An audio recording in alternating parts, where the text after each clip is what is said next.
दिल्ली नागलोई में क्लास चल रहा था 11 फरवरी 1967 का।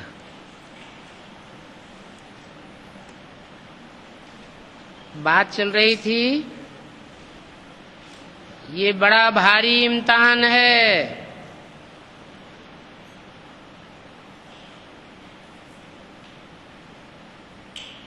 जैसे बोलते हैं ये बड़ी भारी महाभारी महाभारत लड़ाई है,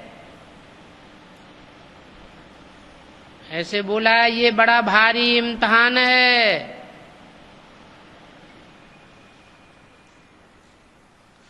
पढ़ाई पढ़ते हैं,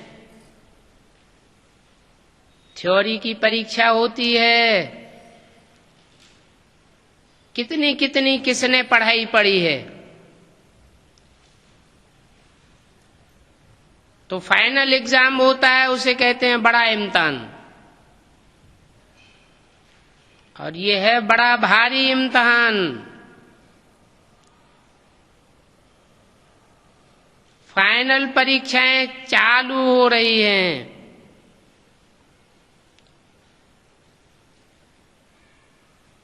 मनुष्य बड़ी परीक्षा पास करते हैं तो पहले वाली पढ़ाई थोड़ी ही याद रहती है।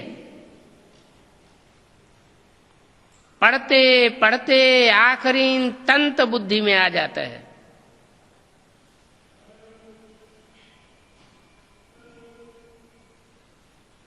यहां भी आखिरी कौन सा तंत बुद्धि में रह जाएगा?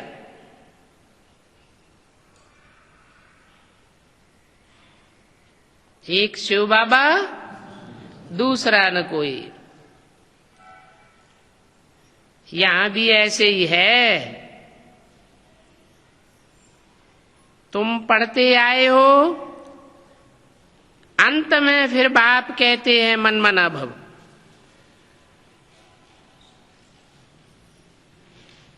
मेरे में मन लगा, अपने मन को मेरे में समा दे।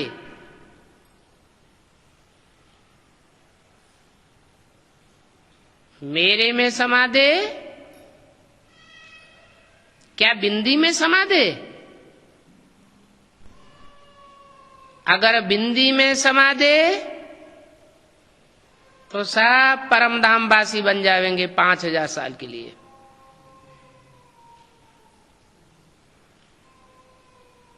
बाप कहते हैं तो कहने वाला साकार भी है। कहते हैं अपने मन को मेरे मन में तिरोहित कर दे। साकार ही कह सकता है, साकार के द्वारा ही कहा जा सकता है। निराकार सुप्रीम सोल को तो मन होता ही नहीं।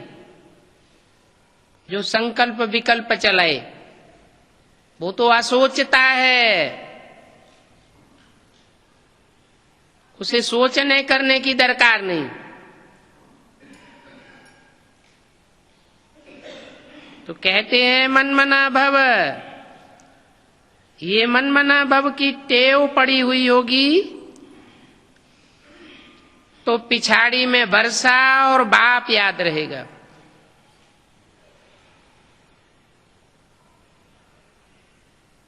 मुख्य है यह बात, और है कितनी सहज। उस पढ़ाई में भी अभी तो पता नहीं क्या क्या पढ़ते रहते हैं।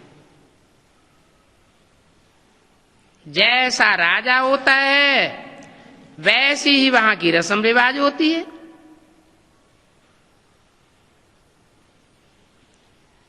आगे देखो मन शेर पाव का हिसाब चलता था। अभी तो देखो किलो आदि क्या क्या निकल पड़े हैं। और कितने कितने अलग अलग प्रांत हो गए हैं। दिल्ली में जो चीज 1 रुपए शेर,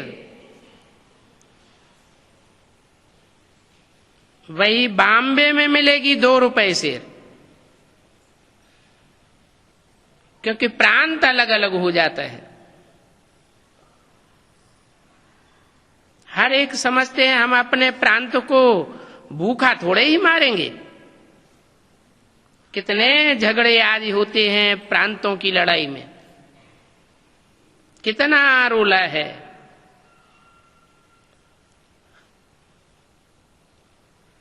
पहले राजाई थी, राजाएं होते थे तो प्रांत आदि का कोई रोला नहीं था। अभी देखो हो गया है,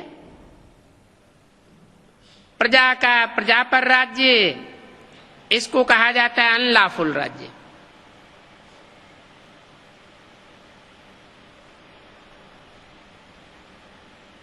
अनलॉफुल राज्य क्यों कहा प्रजा के ऊपर प्रजा का राज्य?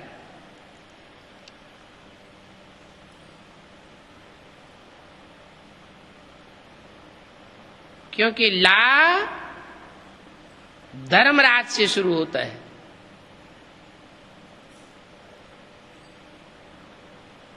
ऊंचे ते ऊंचा ला जानने वाला, ऊंचे ते ऊंचा फैसला करने वाला धर्मराज बाप है। वो बताते हैं कि प्रजा के ऊपर प्रजा का राज्य है अनलॉफुल राज्य। ये कलयुग के अंत में ही होता है। सारी दुनिया में कोई राजा ही नहीं रहती। जब बाप आकर के नई दुनिया की स्थापना करते हैं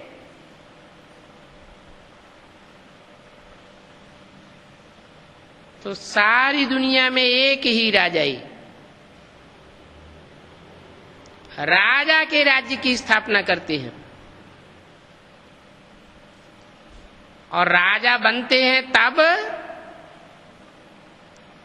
जब इंद्रियों पर कंट्रोल करने की प्रैक्टिस राजयोग सीखते हैं। ये राजयोग बाप के सिवाय कोई सिखा ही नहीं सकता।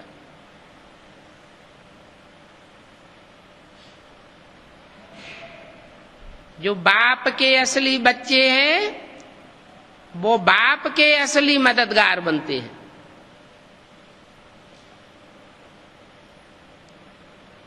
ये पढ़ाई का बड़ा भारी इम्तिहान है। राजयोग की पढ़ाई है।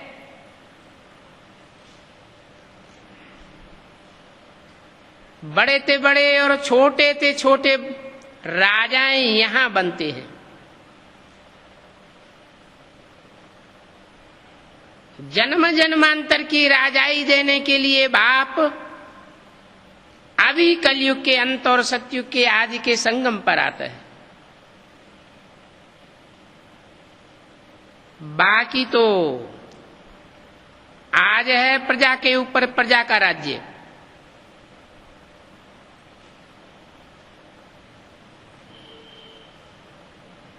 ये अनेक मनुष्य गुरुओं के द्वारा सिखाई हुई अंतिम चीज है। सब आधीन हो जाते हैं। प्रजा माना ही आधीन और राजा माने स्वाधीन। बाप आकर के स्वाधीन बनाते हैं।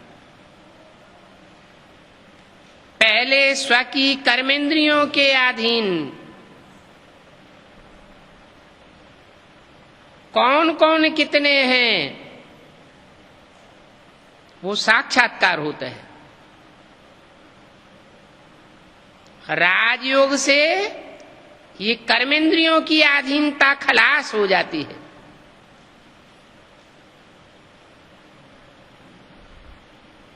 कर्मेंद्रियों की अधीनता जब खलास होती है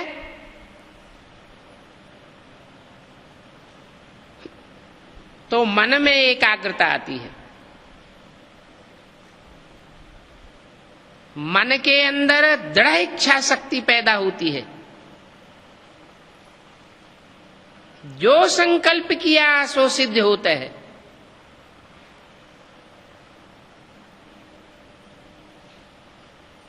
अभी तो सिखाने वाले गुरु ही अनलॉफुल हैं, अनराइटियस हैं। बाप लॉफुल राजाई स्थापन करते हैं। प्रजा के ऊपर प्रजा के राज्य को कहा जाता है अनलॉफुल, अनराइटियस, इररिलीजियस, इंसॉल्वेंट। भारत सतयुग में कितना सॉल्वेंट था।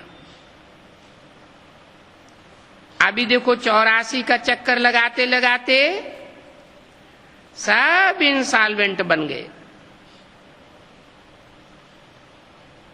कहा जाता है हीरे जैसा जन्मा मोलक, कौड़ी बदले खोया है।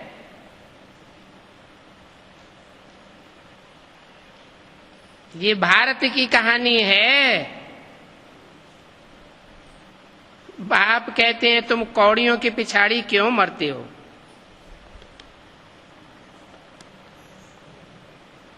अभी तो लास्ट चांस है, बाप से वर्षा ले लो। पावन बनेंगे तो वर्षा मिलेगा, पावन नहीं बनेंगे तो वर्षा भी नहीं मिलेगा। बुलाते भी हो, हे पतित पावन आओ, आकर के पावन बनाओ। तो इससे सिद्ध है कि पहले पावन थे, तब तो याद करते हैं, नहीं तो याद क्यों करते हैं, बुलाते क्यों हैं।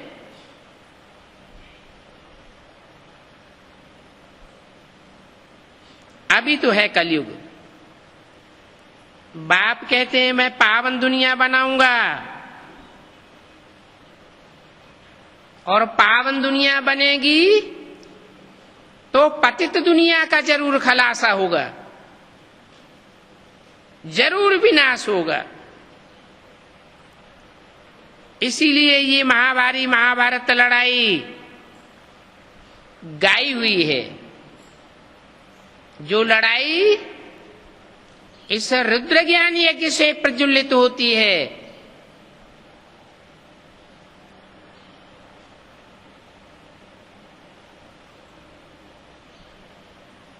रुद्र को भगवान कहा जाता है। रौद्र रूप धारण करता है तो विनाश हो जाता है।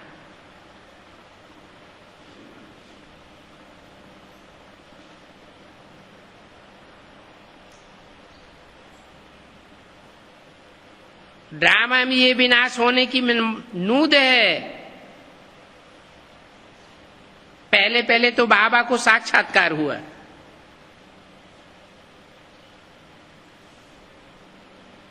देखा कि इतनी बड़ी राजाई मिलती है तो इनको बहुत खुशी होने लगी। विनाश का साक्षात्कार भी कराया। मनमना भव, मध्याजी भव, तुम ये श्री लक्ष्मी नारायण बनेंगे। हैं तो ये गीता के अक्षर। मनमना भव, मध्याजी भव। कोई कोई अक्षर गीता के ठीक हैं, जो बाप बोलते हैं, बाकी सब झूठ है। बाप कहते हैं तुमको जो ये ज्ञान सुनाता हूं, ये फिर प्रायः लोप हो जाता है। कोई को भी पता नहीं है कि जब लक्ष्मी नारायण का राज्य था तो और कोई धर्म नहीं थे।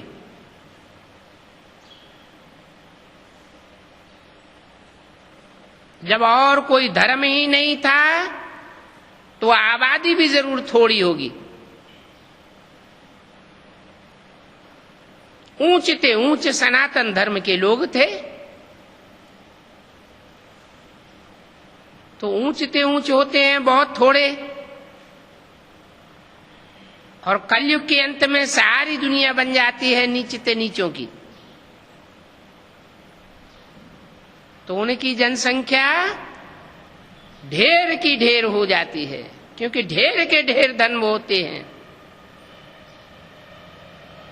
सतयुग में तो देखो आबादी कितनी कम होती है।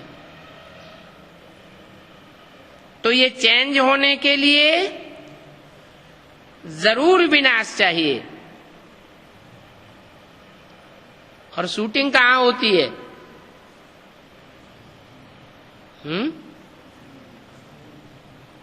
विनाश की भी और स्थापना की भी शूटिंग कहां होती है? ब्राह्मणों की संगम युग दुनिया में। ब्राह्मणों में भी कच्चे ब्राह्मण कच्ची कच्ची पढ़ाई पढ़ते हैं, और पक्के ब्राह्मण जो पक्की पक्की ज्ञान की पढ़ाई पढ़ते हैं।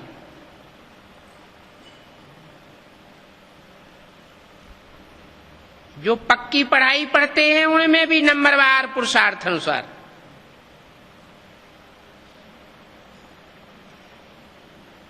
एडवांस नॉलेज में भी नंबरवार पुरुषार्थ अनुसार।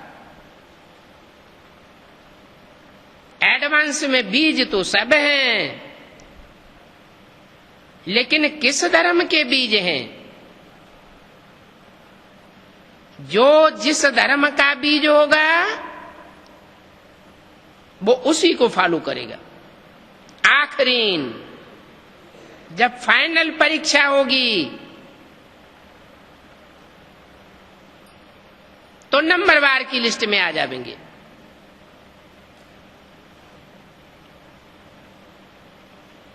तो जरूर जो ऊंचे ते ऊंचे सूर्यवंश है उसका फाउंडेशन लगाने वाले बहुत थोड़े बचेंगे।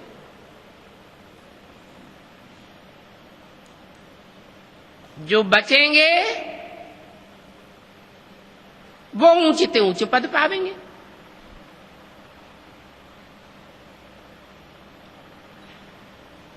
पहले बचते हैं 8, फिर बचेंगे 108।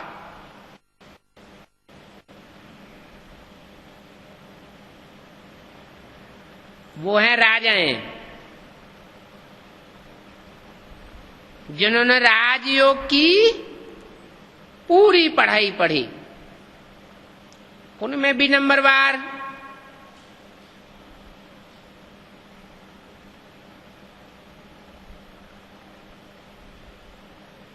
फिर हैं राज परिवार में आने वाले, वो है 3rd क्लास माला।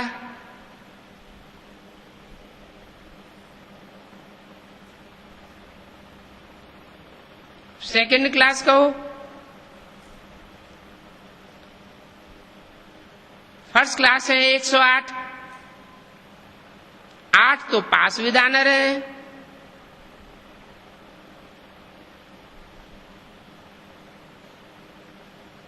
तो फाइनल परीक्षा का जो रिजल्ट निकलता है उसमें सब थोड़े ही आ जाएंगे। वो होता है स्थूल विनाश। और यहां ब्राह्मणों की संगम युग दुनिया में होता है सूक्ष्म विनाश। बाप को पहचानते हैं, निश्चय बुद्धि बनते हैं तो जैसे जिंदा हुए,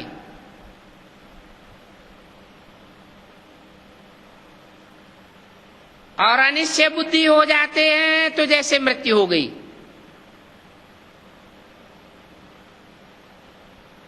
कोई की मृत्यु होती है तो दूसरे बाप के यहां जन्म लेना पड़ता है,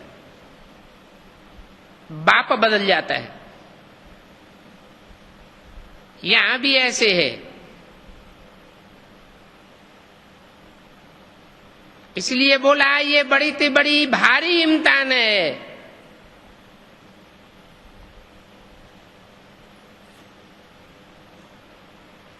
ये महाभारी महाभारत लड़ाई भी है, और कोई शास्त्रों में इनका वर्णन नहीं है। जरूर भगवान भी होगा।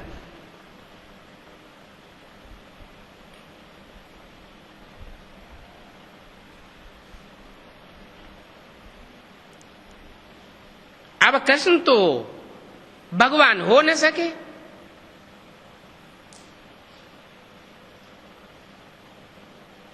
कृष्ण भी भगवान नहीं, विष्णु भी भगवान नहीं, ब्रह्मा भी भगवान नहीं, कोई भी 33 करोड़ देवताएं भगवान की कोटि के नहीं कहे जाते। भगवान तो ऊंचे ते ऊंचे एक है, जिसका नाम सुप्रीम सोल बाप के साथ गाया हुआ है। कहते हैं शिव शंकर भोलेनाथ, और कोई भी देवता ऐसा नहीं है जिसके साथ शिव का नाम जुड़ा हुआ हो। अभी बाप समझाते हैं, गीता माता से कृष्ण को राजाई मिलती है। कृष्ण भगवान नहीं है गीता का, उसे गीतापति भगवान नहीं कह सकते।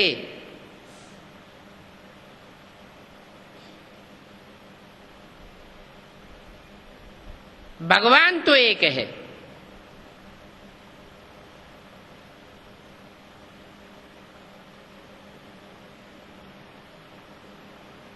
माता पिता कहेंगे गीता को, उससे ही फिर तुम देवता बनते हो। इसलिए चित्र में भी दिखाया है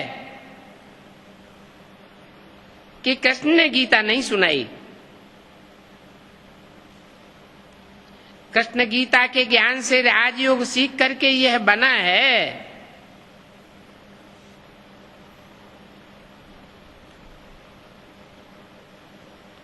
कल फिर कृष्ण होगा।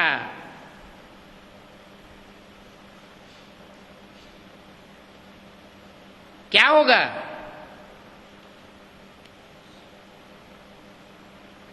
नारायण होगा।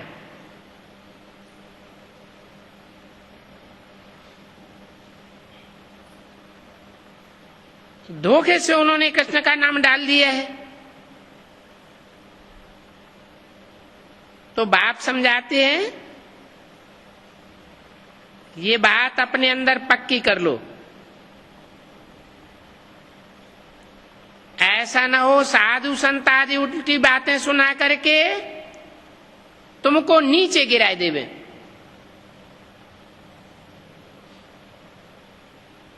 तुम्हारी बपौती बदल जाएगी। बहुत बातें पूछते हैं, कहते हैं विकारों के बिना सृष्टि कैसे चलेगी, ये सब कैसे होगा। अरे तुम ही खुद कहते हो वो वॉइसलेस दुनिया थी, लक्ष्मी नारायण की दुनिया, 16 कला संपूर्ण सर्वगुण संपन्न संपूर्ण निर्विकारी कहते हो। फिर विकार की बात कैसे आ सकती है? तो देखो तुम्हारे दुश्मन बहुत हैं।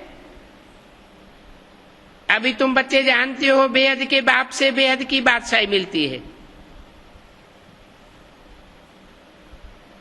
तो जिससे बेहद की बादशाही मिलती है उस बाप को याद क्यों नहीं करना चाहिए? बेहद की बादशाही, बेहद की बादशाही क्या है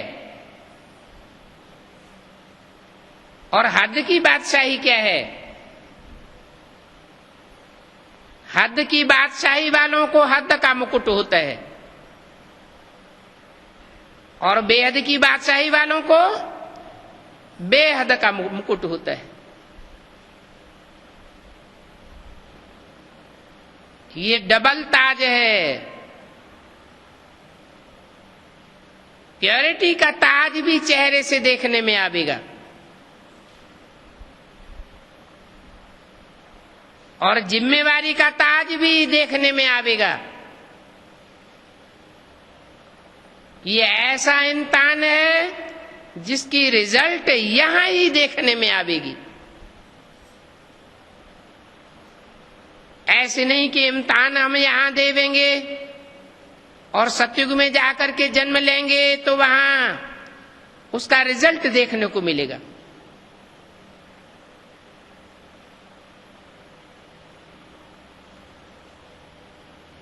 तो ऐसे बाप को बहुत याद करना चाहिए। ये दुनिया सारी पतित है। पतित दुनिया में सब पतित होते हैं और पावन दुनिया में सब पावन होते हैं।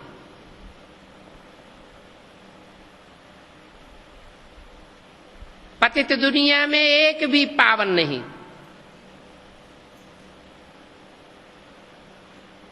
एक बाप ही वर प्योर गाया हुआ है जो आकर के पतितों को पावन बनाते हैं। पहले बुद्धि पावन बनती है।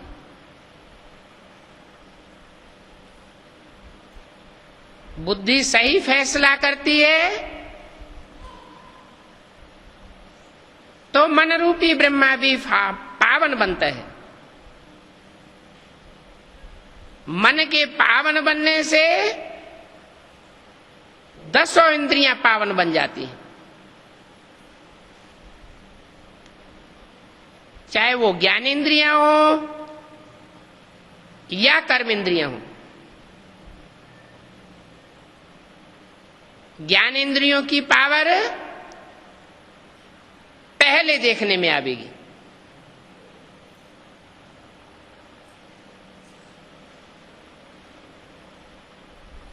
वाचा तीक्ष्ण होती चली जाएगी।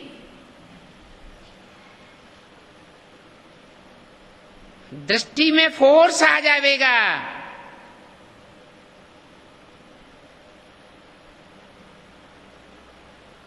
कानों में वो पावर आ जाएगी कि जो सुनना है वही सुनेंगे, जो नहीं सुनना है सुनते हुए नहीं सुनेंगे।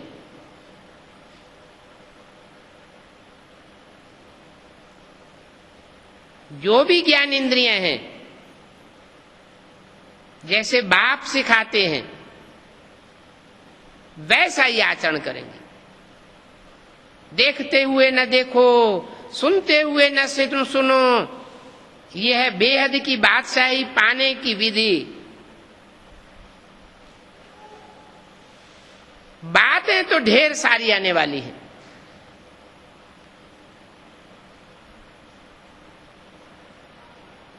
बातें आवेंगी, बुद्धि को भ्रम आवेंगी, लेकिन जिनकी बुद्धि में एक बाप बैठा हुआ होगा उनको बाप की बातें याद आवेंगी। बाप क्या कहते हैं और मनुष्य क्या कहते हैं अंतर स्पष्ट समझ में आ जाएगा।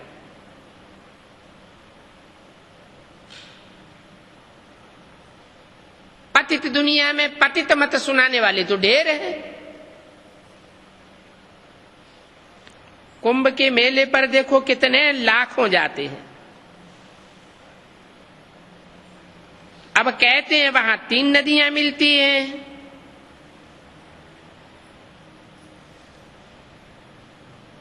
तीसरी नदी गुप्त दिखाते हैं। ये भी झूठी बात है। गुप्त नदी होती है क्या?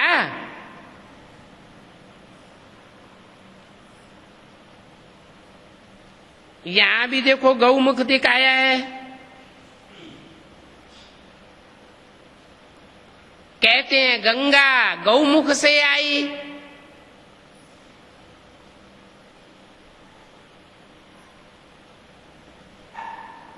अरे गंगा अपना रास्ता लेकर के समुद्र में जावेगी कि यहां तुम्हारे पहाड़ पर आवेगी?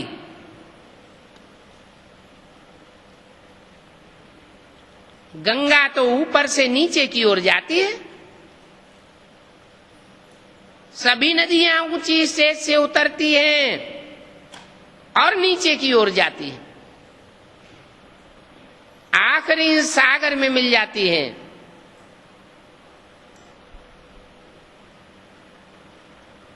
भक्ति मार्ग के कितने पक्के हैं। बाप कहते हैं ये भक्ति, ज्ञान और वैराग इनका क्रम बना हुआ है। कलयुग के अंत में भक्ति होती है, बाप आकर ज्ञान सुनाते हैं तो भक्ति का नाश हो जाता है। भक्ति से वैराग आ जाता है। एक होता है हद का वैराग और एक होता है बेहद का वैराग। सन्यासी सिर्फ हद का वैराग उठाते हैं, घर बार छोड़ देते हैं।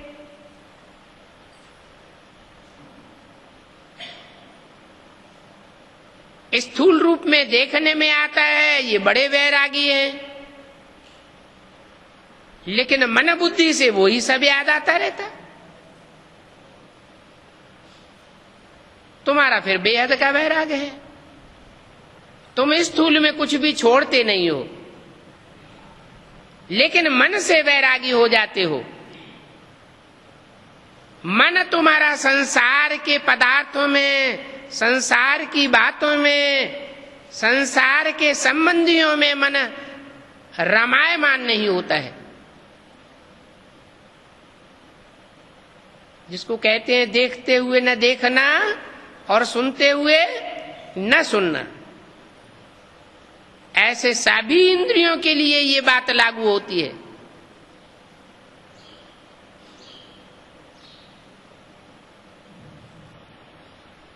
इंद्रियां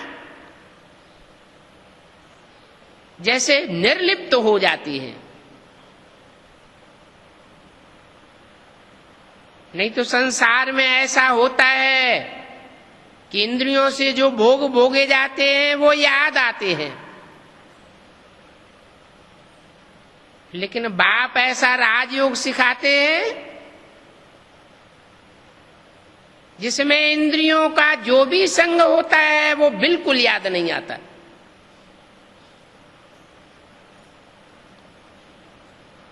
एक बाप ही याद आवे।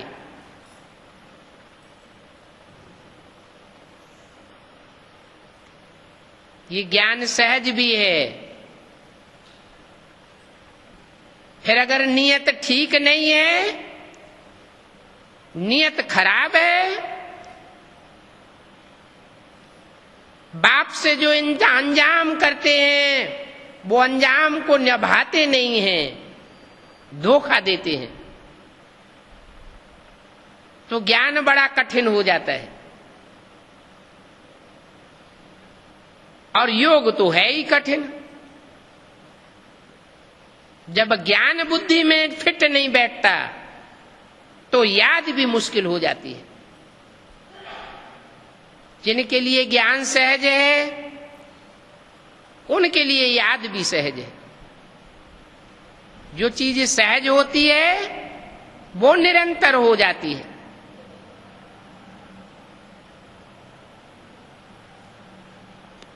सन्यासी तो सिर्फ घर बार छोड़ करके जंगल में रहते हैं। जन्म जन्मांतर सन्यासी बनते रहे, खुद भी भटकते रहे, दुनिया को भटकाते रहे, न खुद भगवान को पाया और न दूसरों को सच्चा रास्ता बताया। यहां तो वो बात नहीं है। तुम तो बुद्धि से सारी दुनिया का संन्यास करते हो। ये बेहद का संन्यास तुमको सीखना है, समझना है, और प्रैक्टिकल में करके दिखाना है। खुद करेंगे तो दूसरों को भी सिखा सकेंगे।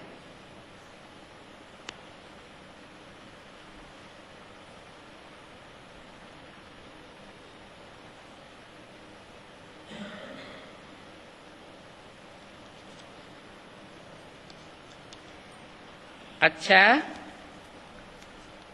बच्चों को गुड मॉर्निंग।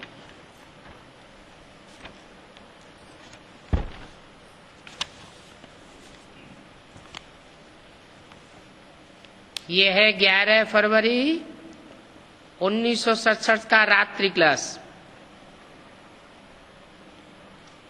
बच्चे अब जान गए हैं दुनिया में ऐसा कोई मनुष्य नहीं जिनको ये पता हो भगवान मनुष्य सृष्टि रचते हैं।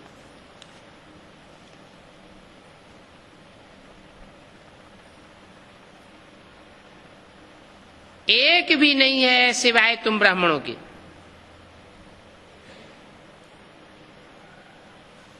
कौन सी सृष्टि रचते हैं? मनुष्य सृष्टि। मनुष्य किसे कहा जाता है? मनु की औलाद मनुष्य कहा जाता है। जो मन से सत्य का चिंतन करे, मनन करे, फिर धारण करे। सत्य का चिंतन करेगा तो सत्संकल्प चलेगा। सत्संकल्प का वायुमंडल बनेगा तो अपने लिए सत्य युग स्थापन करेगा। तो तुम ब्राह्मणों में सत्संकल्प धारण करने वाले नंबरवार बच्चे हो, जो अपने लिए सतयुग की सृष्टि रच रहे हो। ये बातें संसार में कोई नहीं जानते हैं। भगवान हुआ रचयिता।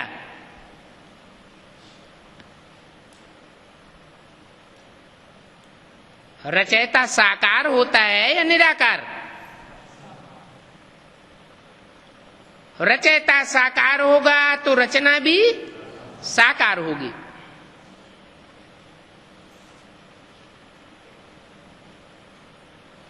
साकार बाप आते हैं, साकार में नई सतयुगी दुनिया रच करके जाते हैं। ये सत्य युग की रचना सत्य बाप के सिवाय कोई कर नहीं सकता। कहां से आता है सतयुग? अभी तो सारी दुनिया में झूठ का युग है, झूठ खंड है। झूठ होता है तो लड़ाई झगड़ा मारा मारी चलती ही रहती है। सारी दुनिया झूठों की है तो सचखंड कहां से आवेगा?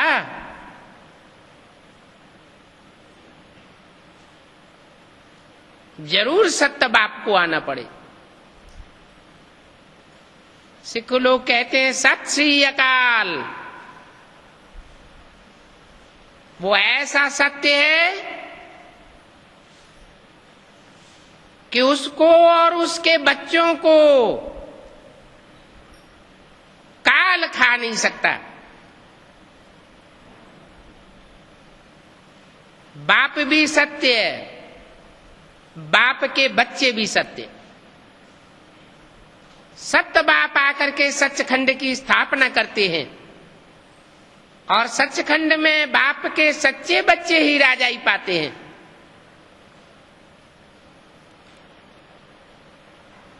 झूठ बातें बनाने वाले उस सचखंड में जा ही नहीं सकेंगे।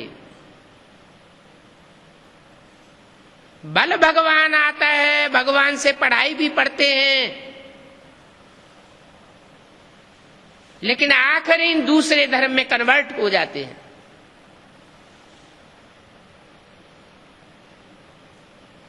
एक बाप को नहीं पहचान पाते। कोई तो ऐसे हैं एक धर्म से दूसरे धर्म में, दूसरे धर्म से तीसरे धर्म में, चौथे धर्म में कन्वर्ट ही होते रहते हैं। उनका एक धर्म पिता पक्का नहीं हो पाता।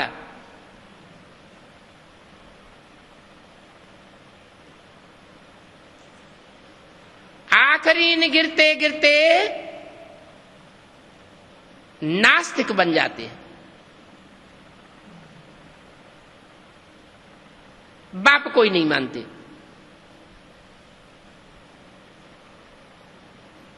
अब ऐसा दुनिया में कोई होता है जो बाप के बिगर पैदा होता हो?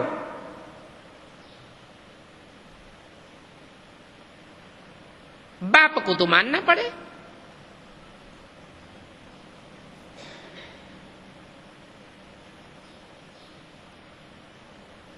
तो जो बाप है, बाप से वर्षा मिलता है। ऊंचते ऊंचे बाप है तो ऊंचते ऊंचे वर्षा मिलता है। ऊंचते ऊंचे ये शब्द ही जाहिर करता है कि नंबरवार नीचते नीच बाप भी हैं।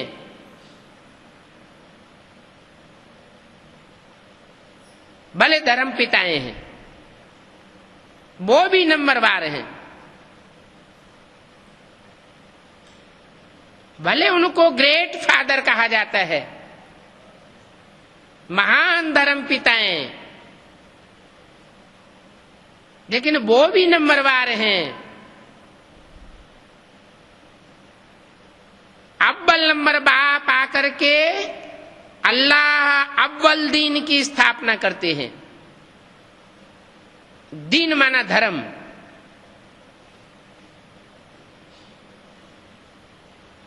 तो अव्वल नंबर बाप की अव्वल नंबर श्रीमत पर ही चलना पड़े।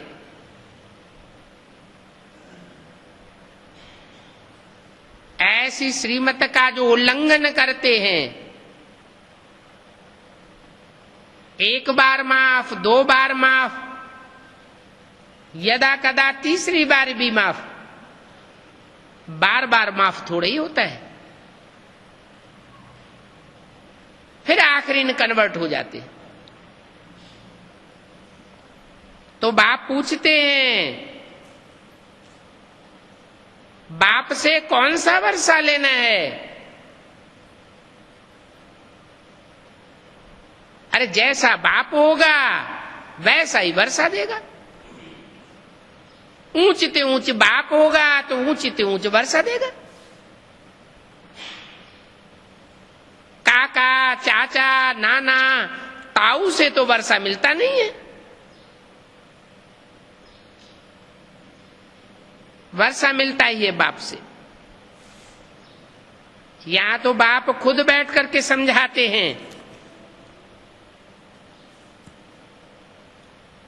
कि मैं कैसे रचयिता हूं।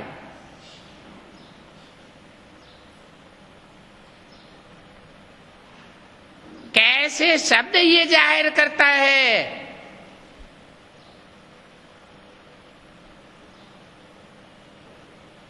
कि रचयिता का पाठ हमेशा नहीं बजाते।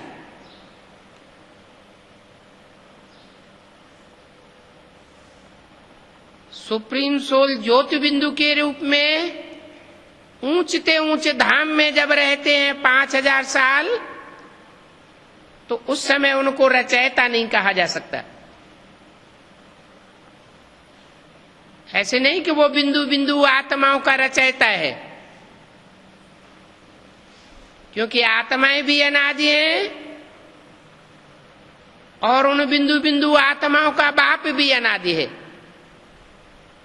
अनादि है तो रचने का सवाल ही नहीं।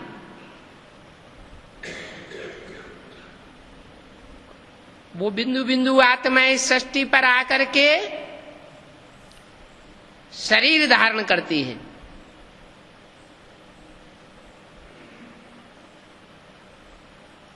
उनको जीव आत्मा कहा जाता है, जीवित आत्मा। जीवित माने कुछ काम धाम करने योग्य, बोलते चालते को जीव कहा जाता है।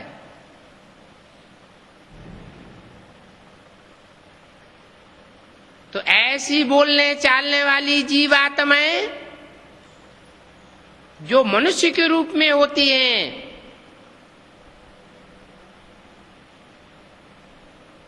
उनकी नई दुनिया आकर के बनाता है, सच्ची दुनिया आकर के बनाता है और झूठ खंड को खलास करता है। ब्रह्मा द्वारा रचते हैं, माना रचयिता ब्रह्मा द्वारा बनते हैं। कौन से ब्रह्मा के द्वारा? ब्रह्मा तो अनेकों के नाम गाए हुए हैं। ब्रह्मा के 4-5 मुख दिखाते हैं। क्या सारे ही मुख रचयिता का पार्ट बजाते हैं? नहीं, ब्रह्मा का तो आरती है बड़ी मां,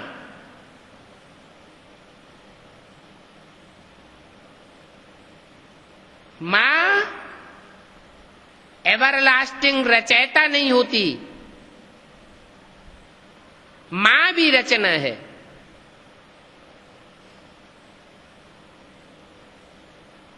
तो वो ब्रह्मा का टाइटल धारण करने वालों में जो प्रजापिता ब्रह्मा का टाइटल धारण करता है वो ही रचयिता है, जो आदि ब्रह्म है। उस ब्रह्मा के द्वारा रचना रच करके फिर विष्णु के द्वारा पालना कराता हूं। जो ब्रह्मा सो विष्णु बन जाता है। बाप कहते हैं विष्णु कोई अलग से 4 हाथों वाला देवता नहीं है। हाथ माना भुजाएं,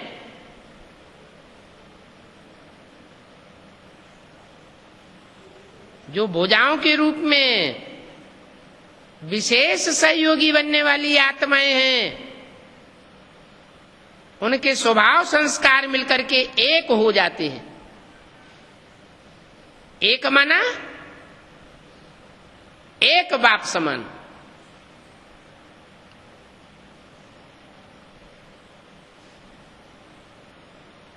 तो ऐसे प्रजापिता ब्रह्मा से ब्राह्मण ब्राह्मणियों को रच करके फिर इनको पढ़ाकर फिर इनको पद प्राप्त कराता हूं। कितनी बार फिर बोला?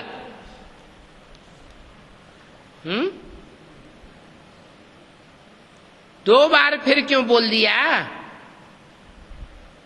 फिर माना बाद में। प्रजापिता ब्रह्मा से ब्राह्मण ब्राह्मणियां रचते हैं। 1936 में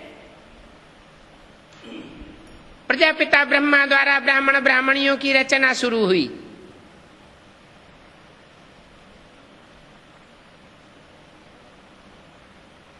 उसके बाद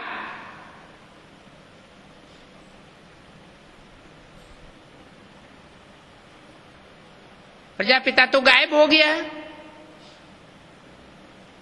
तो रचना बंद हो गई क्या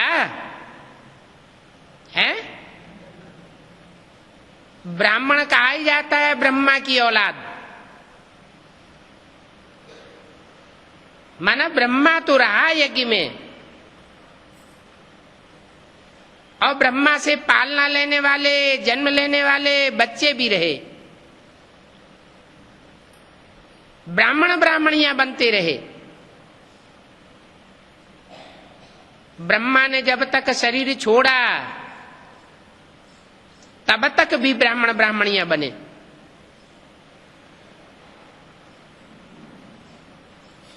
शरीर छोड़ने के बाद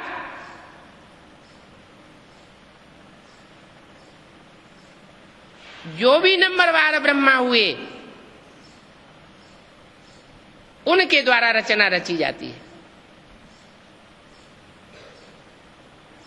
तो ब्रह्मा के द्वारा ब्राह्मण तो होते हैं,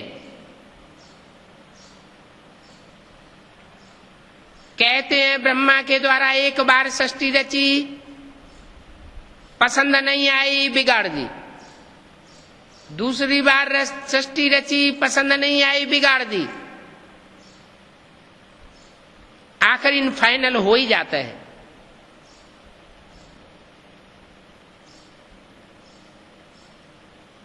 तो आखिर इन ब्राह्मण रचे जाते हैं, पक्के पक्के ब्राह्मण बनते हैं। फिर उनको पढ़ा करके फिर पद प्राप्त कराते हैं।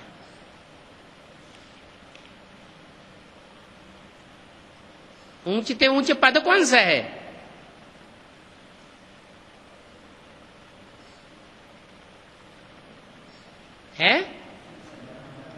नर से नारायण, नारी से लक्ष्मी, लक्ष्मी नारायण, जिनको विष्णु कहा जाता है।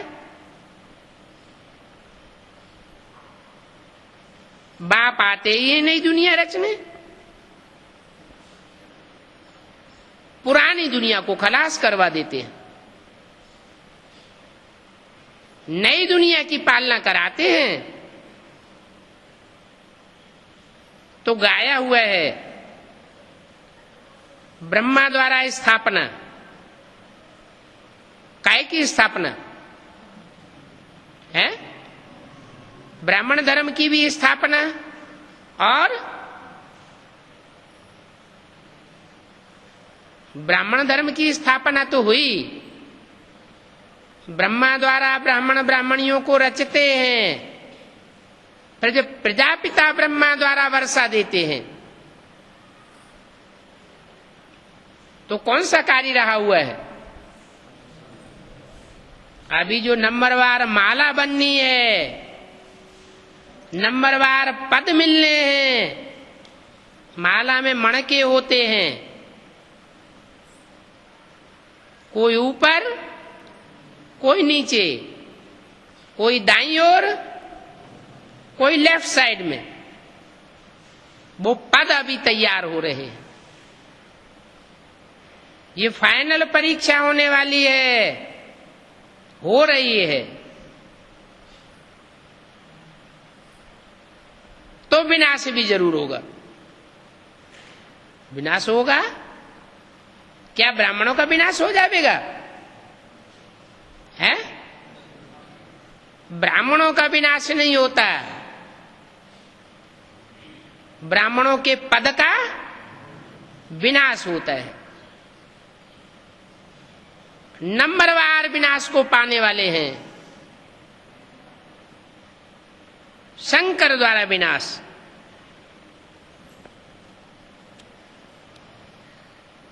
शंकर द्वारा विनाश,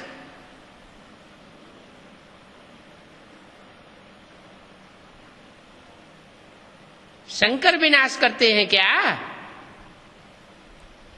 एक तरफ कहते हैं असुर संहारिणी शक्तियां गाई हुई हैं, और दूसरी तरफ कहते हैं शंकर द्वारा विनाश। आखिर सच्चाई क्या है?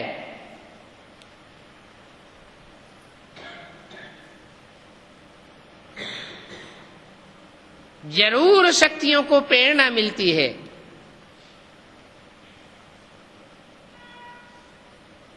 तब प्रैक्टिकल में असुर संहारिणी गाई हुई है।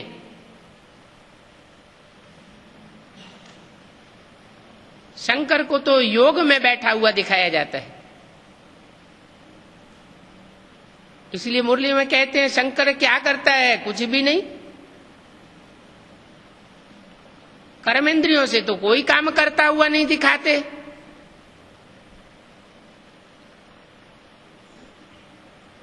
बुद्धि योग की बात है, बुद्धि योग जिसका तीखा होता है, एकाग्र होता है, वो अपनी एकाग्रता की शक्ति से दूसरों की बुद्धि को मोड़ देता है, वाइब्रेशन को पलट देता है। तो शंकर द्वारा विनाश गाया हुआ है। तुम बच्चों को तो अंधों को रास्ता बताना है, क्या शंकर को फॉलो नहीं करना है? क्या करना है? अंधे जो हैं, अज्ञान के अंधे हैं, जिनको ज्ञान नहीं है, जानकारी नहीं है, किसकी? बाप की जानकारी नहीं है। बार बार बुद्धि बिलम जाती है, एक बाप को छोड़ दूसरे दूसरे तीसरे तीसरे बाप बनाई लेती है। ऐसे जो अज्ञान के अंधे हैं, उनको रास्ता दिखाना है। बाप आकर बच्चों को अडॉप्ट करते हैं। क्या कोई बाप बच्चों को अडॉप्ट करता है तो अपने घर परिवार में रखता है या धक्का देके बाहर भगा देता है? हैं? रखने के लिए तैयार रहता है ना, धक्का तो नहीं देता कि अभी तुम अपनी जिंदगी बाहर बनाओ, फिर जब टाइम होगा तो हम तुमको बुला लेंगे। नहीं, बाप कहते हैं मैं जिन बच्चों को अडॉप्ट करता हूं उन सब की परवरिश करने के लिए तैयार हूं। आखिरी कितने बच्चे पलेंगे? जब फाइनल परीक्षा पूरी होगी तो कितने बच्चे आबू अब्बा के घर में पलेंगे? हैं? 4.5 लाख बच्चे पलेंगे। वो 4.5 लाख तो साकार में आंखों से दिखाई पड़ेंगे, और उनमें कोई अव्यक्त बच्चे भी हैं जो उन साकार में आकारी रूप में घुसे हुए रहेंगे। तो कितने टोटल की पालना होगी? 9 लाख की पालना होगी। एक चूल्हे की पालना होगी, एक परिवार होगा, एक बाप होगा, एक मत होगी, एक धारणा होगी।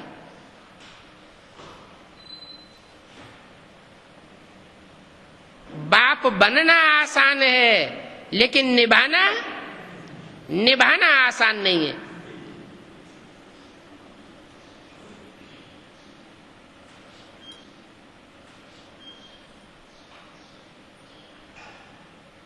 आसान है तो उस ऊंचते ऊंच बाप के लिए आसान है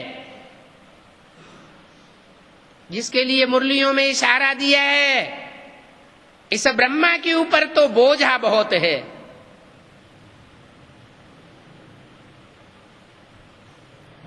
तुम बच्चों के लिए तो बहुत आसान है।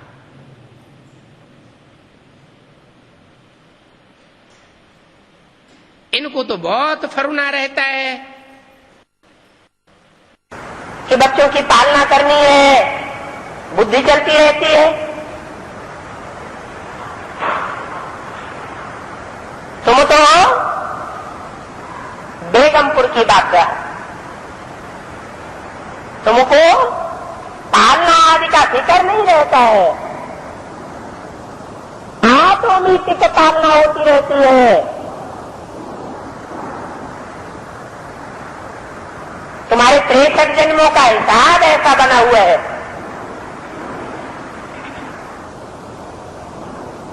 बाप ने बच्चे रखे तो जरूर उनको खाने को तो देंगे ना।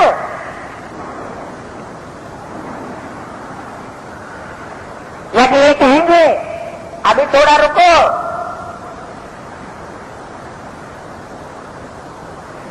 अपने लौकिक घर परिवार में बैठो,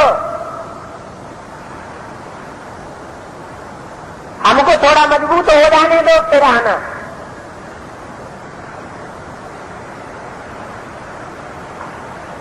यहाँ तो ऐसे ऐसे डुप्लीकेट भगवान बन करके तैयार हुए पड़े हैं। तो कहते हैं प्रैक्टिकल पालना वही लो और वहीं रह करके पालना लो हमारी, बौद्धिक रूप से सेवा उधर करो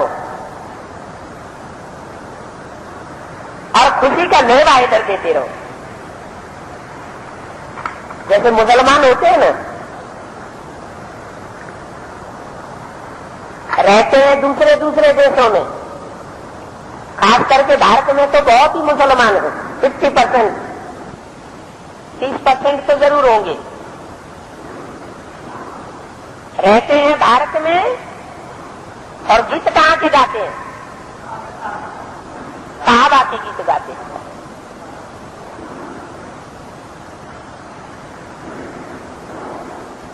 तो ये दूसरे दूसरे धर्म के बापों का कमाल है। अपनी जनरेशन को अपने धर्म खंड में पालना नहीं दे पाते।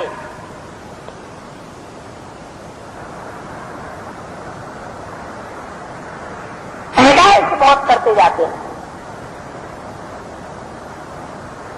बाप कहते हैं मैं तो ऐसी दुनिया की स्थापना करता हूं गीता के द्वारा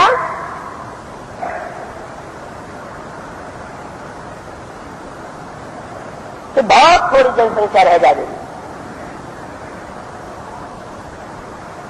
मुझे ढेर के ढेर नहीं चाहिए, एक्यूरेट श्रीमत पर चलने वाले चाहिए।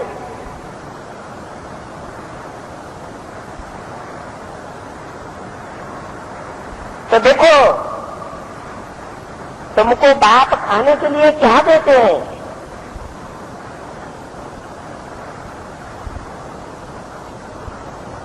तुम क्या खाते हो? मैं यहां का यहां तुम्हारा लिया हुआ वापस भी करूंगा। जो भी लेते हैं सब वापस करूंगा, और ब्याज में 21 जन्म के लिए देता भी हूं। तो कितना बड़ा ब्याज मिलता है। इतना ब्याज और कोई दे नहीं सकता। ओम शांति।